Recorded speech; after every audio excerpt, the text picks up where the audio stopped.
कल्पना कीजिए, समुद्र के हजारों फीट नीचे एक पूरी नगरी दबी हुई हो। ऐसी नगरी जहां कभी भगवान श्री कृष्ण राज करते थे। और सबसे डराने वाली बात, वैज्ञानिकों को समुद्र के नीचे ऐसे अवशेष मिले जो हजारों साल पुराने बताए जाते हैं। क्या सच में द्वारका नगरी आज भी समुद्र के नीचे मौजूद है, या फिर यह सिर्फ एक कहानी है? महाभारत और पुराणों के अनुसार भगवान श्री कृष्ण ने एक भव्य नगरी बसाई थी जिसका नाम था द्वारका। कहा जाता है यह नगरी सोने और कीमती पत्थरों से बनी थी। यहां ऊंचे महल, विशाल द्वार और ऐसी तकनीक मौजूद थी जो उस समय के लिए असंभव मानी जाती थी। लेकिन सबसे बड़ा रहस्य अभी बाकी है, क्योंकि कथाओं के अनुसार श्री कृष्ण के पृथ्वी छोड़ने के बाद पूरी द्वारका नगरी समुद्र में डूब गई। सालों तक लोग इसे सिर्फ एक कहानी मानते रहे, लेकिन फिर समुद्र वैज्ञानिकों ने गुजरात के तट के पास समुद्र के अंदर कुछ ऐसा देखा जिसने पूरी दुनिया को चौंका दिया। समुद्र की गहराई में दीवारों जैसी संरचनाएं, पत्थरों के रास्ते और प्राचीन अवशेष मिले। कुछ विशेषज्ञों का मानना था कि ये किसी प्राचीन शहर के निशान हो सकते हैं। इसके बाद द्वारका का रहस्य और गहरा हो गया। कुछ लोगों का दावा है कि समुद्र के नीचे मिली संरचनाएं उसी प्राचीन द्वारका नगरी का हिस्सा है, लेकिन विज्ञान अभी तक इसका पक्का प्रमाण नहीं दे पाया। कई इतिहासकार मानते हैं कि ये सिर्फ प्राकृतिक संरचनाएं भी हो सकती हैं। लेकिन सवाल आज भी वही है, अगर ये सिर्फ कहानी थी तो समुद्र के नीचे शहर जैसे निशान आए कहां से? स्थानीय लोगों के अनुसार आज भी कुछ रातों में समुद्र से अजीब आवाजें सुनाई देती हैं। कुछ मछुआरों का दावा है कि समुद्र के अंदर रोशनी जैसी चीजें दिखाई देती हैं। हालांकि इन बातों का कोई वैज्ञानिक प्रमाण नहीं है, लेकिन यही बातें द्वारका के रहस्य को और डरावना बना देती हैं। लेकिन कहानी यही खत्म नहीं होती, क्योंकि कुछ खोजकर्ताओं का दावा है कि समुद्र के नीचे सिर्फ टूटे हुए पत्थर नहीं मिले थे, बल्कि वहां ऐसे निशान भी दिखाई दिए जो किसी प्राचीन नक्शे जैसे लगते थे। कुछ गोताखोरों ने बताया कि समुद्र की गहराई में जाते समय उन्हें ऐसा महसूस हुआ जैसे नीचे कोई विशाल संरचना अब भी मौजूद हो।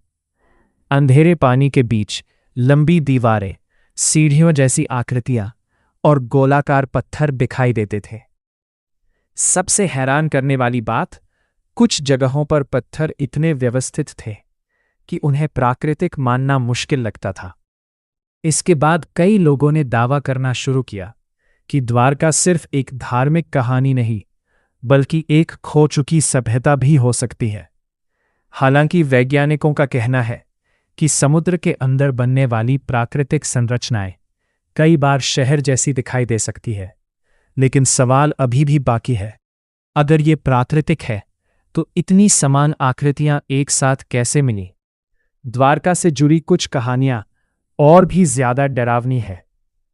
स्थानीय लोगों के अनुसार समुद्र के कुछ हिस्सों में अचानक कंपास काम करना बंद कर देते हैं। कुछ मछुआरों का दावा है कि रात के समय समुद्र में जाते हुए उन्हें अजीब रोशनी दिखाई देती है, ऐसी रोशनी जो कुछ सेकंड में गायब हो जाती है। कुछ लोगों ने तो यहां तक कहा कि समुद्र के अंदर से घंटियों जैसी आवाजें सुनाई देती हैं। हालांकि इन बातों का कोई वैज्ञानिक प्रमाण नहीं है, लेकिन वर्षों से ये कहानियां लगातार सुनाई देती रही हैं। और फिर एक घटना ने लोगों के डर को और बढ़ा दिया। कहा जाता है कि कुछ गोताखोर समुद्र के अंदर गए थे, लेकिन वापस आने के बाद उन्होंने वहां की बातें बताने से साफ इनकार कर दिया। क्या उन्होंने ऐसा कुछ देखा था, या फिर ये सिर्फ डर और कल्पना का असर था? कुछ प्राचीन मान्यताओं के अनुसार द्वारका का डूबना एक साधारण घटना नहीं थी। कहा जाता है कि श्री कृष्ण के पृथ्वी छोड़ते ही समुद्र ने पूरी नगरी को निगल लिया। मान्यता ये भी है कि द्वारका को हमेशा के लिए छिपा दिया गया था, ताकि कलयुग में इंसान उसकी शक्ति का गलत इस्तेमाल ना कर सके। कुछ लोग मानते हैं कि समुद्र के नीचे अब भी ऐसे रहस्य छिपे हैं जो मानव इतिहास बदल सकते हैं।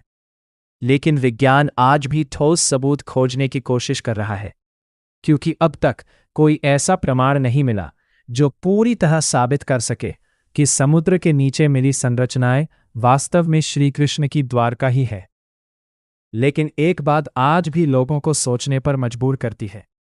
अगर द्वारका सिर्फ एक मिथक थी, तो फिर समुद्र के नीचे मिले रहस्य आखिर हैं क्या? समुद्र की गहराइयों में आज भी कई रहस्य छिपे हुए हैं। कुछ रहस्य जिन्हें विज्ञान समझने की कोशिश कर रहा है, और कुछ रहस्य जो शायद हमेशा रहस्य ही बने रहेंगे। क्या सच में श्री कृष्ण की द्वारका नगरी आज भी समुद्र के नीचे मौजूद है, या फिर ये सिर्फ इंसानी कल्पना और कहानियों का हिस्सा है? सच क्या है, ये शायद आज भी समुद्र की गहराइयों में दफन है। आपको क्या लगता है, क्या द्वारका नगरी सच में थी? कमेंट करके ज़रूर बताइए।